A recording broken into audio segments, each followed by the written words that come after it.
Assalamualaikum warahmatullahi wabarakatuh. Selamat datang di channel Damiri Story. Tentunya masih bersama Mas Dam di sini. Kali ini Mas Dam akan membawakan cerita yang berjudul Tahun Baru di Hutan Terlarang. Cerita ini ditulis oleh Bang Esot dan gak usah berlama-lama lagi. Langsung saja kita masuk ke dalam ceritanya. Mingkar ming purengang kala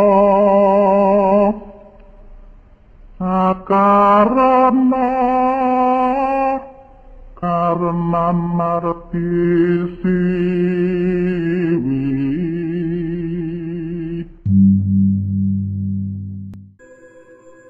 Malam itu Jumadi diarak oleh warga kampung Ciliman ke sebuah hutan yang jauh dari pemukiman warga. Lengannya dirantai ke belakang punggung. Sesekali warga mencacinya dengan sebutan orang gila lantaran memakan hidup-hidup hewan ternak warga.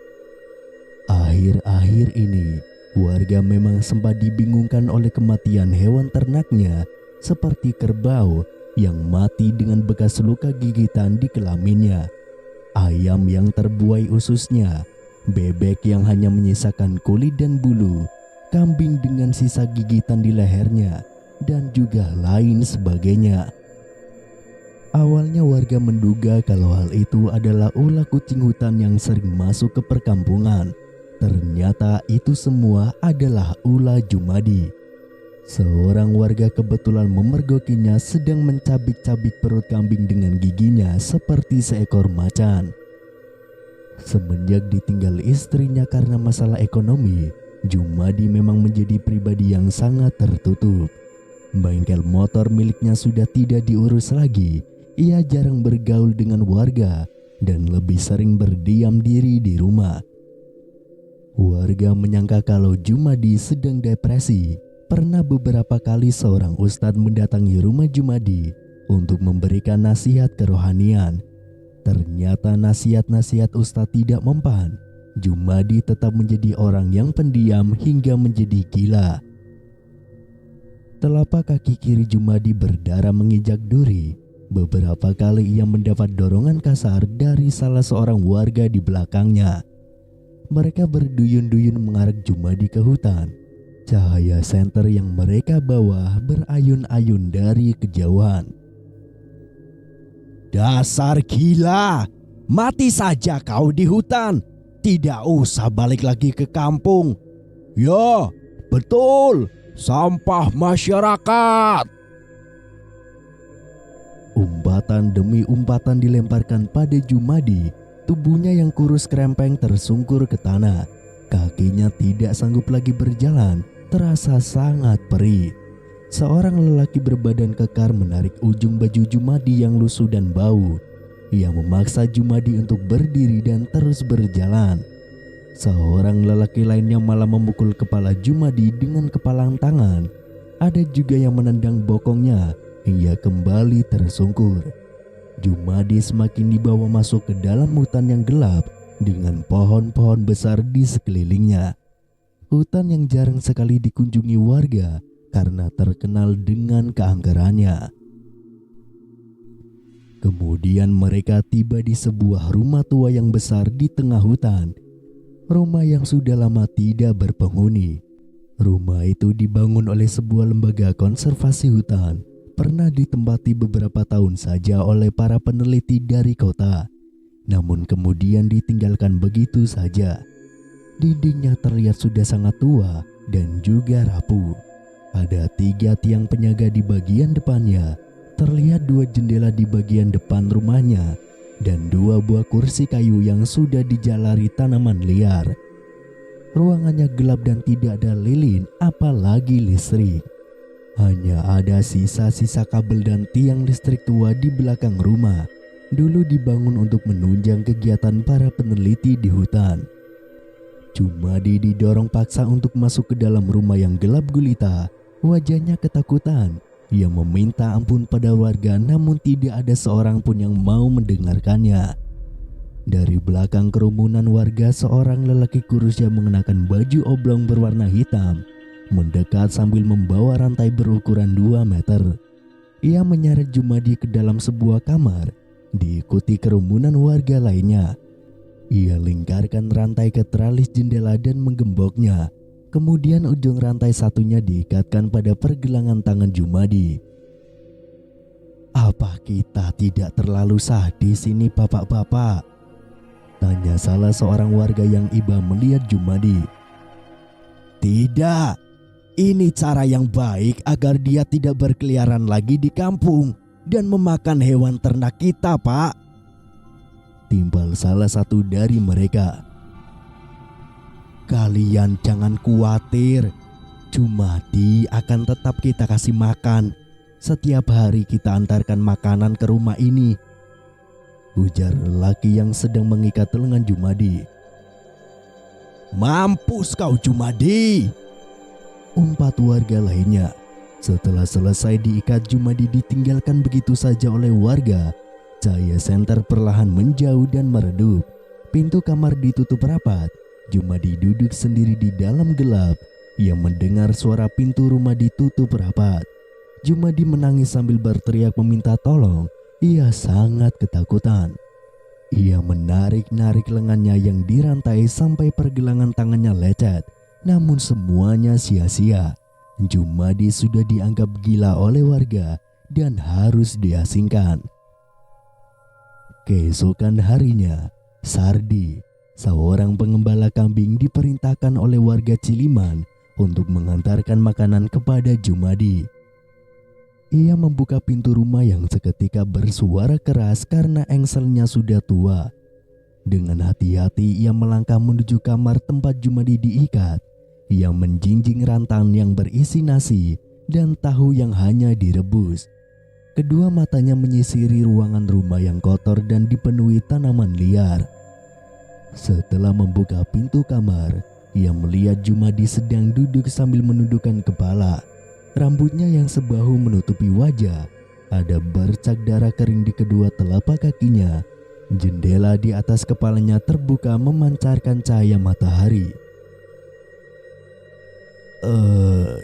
Jumadi, ini aku bawakan makanan buat kamu," kata pengembala kambing sambil terbata-bata. Ia menelan ludahnya sendiri saking takutnya.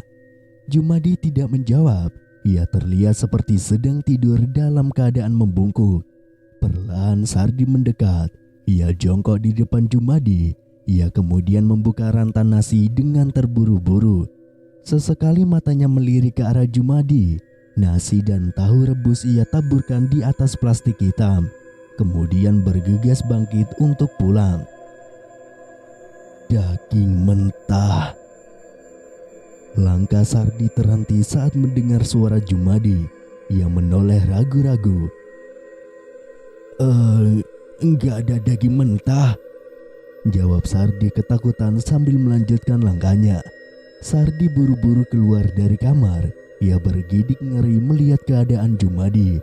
Sesaat kemudian Jumadi mendongakkan kepalanya. Ia meringsut dengan bokongnya mendekat ke arah makanan. Lalu terbaring di lantai. Ia makan langsung dengan mulutnya seperti seekor kucing karena lengannya masih terikat rantai di belakang punggungnya. Di atas lantai yang penuh debu, matanya tidak sengaja melihat sebuah kawat tergeletak tepat di hadapannya.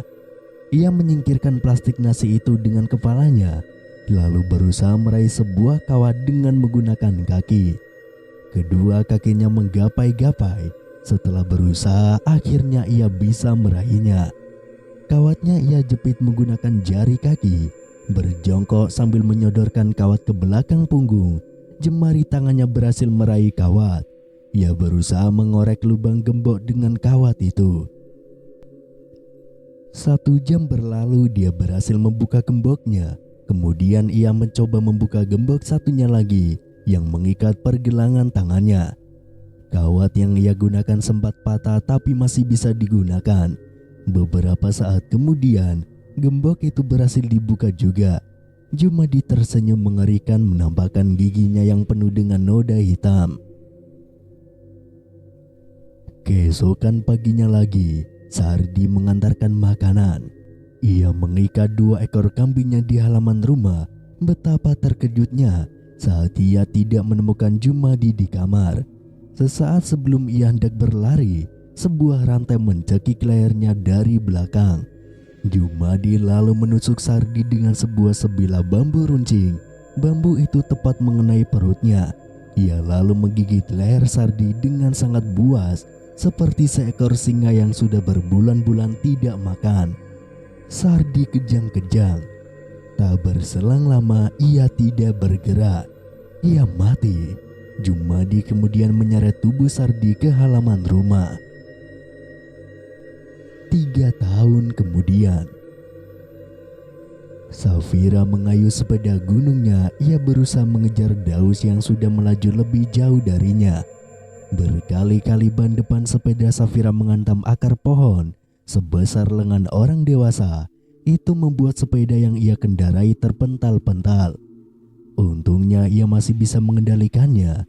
Ia mencoba untuk mengatur nafas, membetulkan posisi helm dengan tangan kirinya. Sepedanya terseok-seok melewati jalanan berlumpur. Ia terus mengikuti jalanan setapak yang memang sering digunakan untuk bersepeda. "Daus, tungguin gua dong." Daus malah mempercepat laju sepedanya. "Ih, nyebelin banget deh. Jangan jauh-jauh dari perkemahan, woi," teriak Safira. Ia kembali mempercepat laju sepedanya. Kedua matanya sesekali melirik ke arah kanan. Banyak pepohonan besar dengan daun-daunnya yang basah dari sisa guyuran hujan semalam. 3 ekor monyet bergelantungan di dahan pohon. Monyet-monyet itu memperhatikan Safira yang sedang mengayuh sepeda. Beberapa saat kemudian, ia menghentikan laju sepedanya. Safira melihat sepeda Daus tergeletak begitu saja di tanah, tapi tidak ada Daus di sana. "Daus? Daus?" Ia turun dari sepedanya. Safira lalu berjalan perlahan mencari Daus. Ada jejak kaki di atas rumput yang juga masih basah. Jejak-jejak itu menuju ke arah semak-semak yang lebat. "Daus, lu ngerjain gua ya?" Wajah Safira terlihat siaga. Ia terus menyibakkan semak-semak yang lebat, berharap menemukan Daus di baliknya. "Daus, jangan bercanda lah. Males gua ih." Sesaat kemudian Safira menemukan Daus. Ia sedang duduk di atas rerumputan sambil membungkuk. "Daus?" Perlahan kepala Daus terangkat. Namun seperti ada yang berbeda dari perangainya. Kedua matanya itu memandangi Safira dengan penuh makna. "Lari, lari," kata Daus seliri. Tubuhnya lalu terguling di tanah. Sebilah linggis menancap di punggung Daus. Pemandangan itu membuat Safira berteriak begitu keras. Ia lari terbirit-birit. Segera ia meraih sepedanya, menunggangi dan mengayuh pedalnya sekuat tenaga. Safira menangis terisak-isak, sedangkan di belakangnya Jumadi terlihat gesit berlari. Ia mengejar Safira sambil tertawa. Sebilah linggis di tangan kirinya, sementara tangan kanannya menggenggam batu.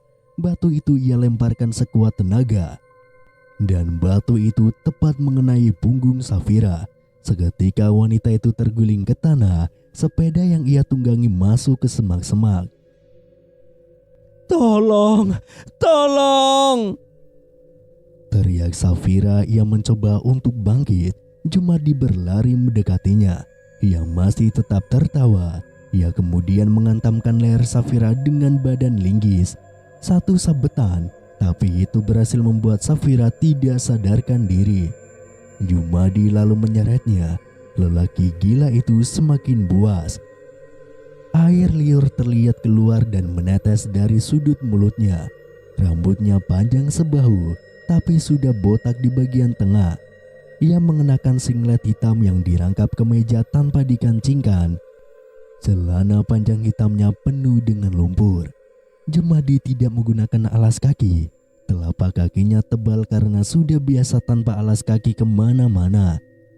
Baju bagian punggungnya basah oleh keringat. Bahkan keringat yang keluar dari badannya berbau amis.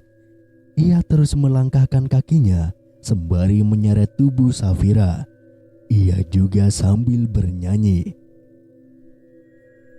Naik, naik ke puncak gunung, tinggi, tinggi sekali. Kiri, kanan, kulihat saja banyak pohon cemara. Suara Jumadi parau meski nadanya pas, bahkan terkesan menakutkan. Sesaat lirik lagu tersebut berganti dengan siulan. Perlahan mata Safira mulai terbuka, tapi badannya lemas, bahkan ia tidak bisa menggerakkannya. Samar-samar ia mendengar siulan nyanyian lelaki yang menyeretnya. Jumadi berjalan ke tempat semula Daus ditusuk. Safira lalu digeletakkan tepat di depan mayat Daus. Samar-samar Safira melihat lelaki itu menggigit leher kekasihnya. Ia tampak mengunyah sesuatu. Setelah dilihat-lihat, itu adalah daging dari leher Daus. Di sisi lain, Wisnu melemparkan HP-nya ke atas kasur. Ia kecewa menerima pesan kalau interview kerjanya ditolak. Ia kemudian duduk di tepi tempat tidurnya sambil mengebuskan nafas berat. Sudah 1 bulan semenjak dia lulus dari kampusnya dan belum dapat kerjaan. Semua lamarannya ditolak oleh perusahaan. Targetnya sebelum tahun baru ia harus segera dapat pekerjaan. Ia meraih kembali HP-nya, membuka aplikasi pencari kerja, scroll terus ke bawah. Di sana tertera sebuah lowongan kerja menjadi tim investigator, atau dalam bahasa sederhananya menjadi seorang detektif. Wajahnya sumringah.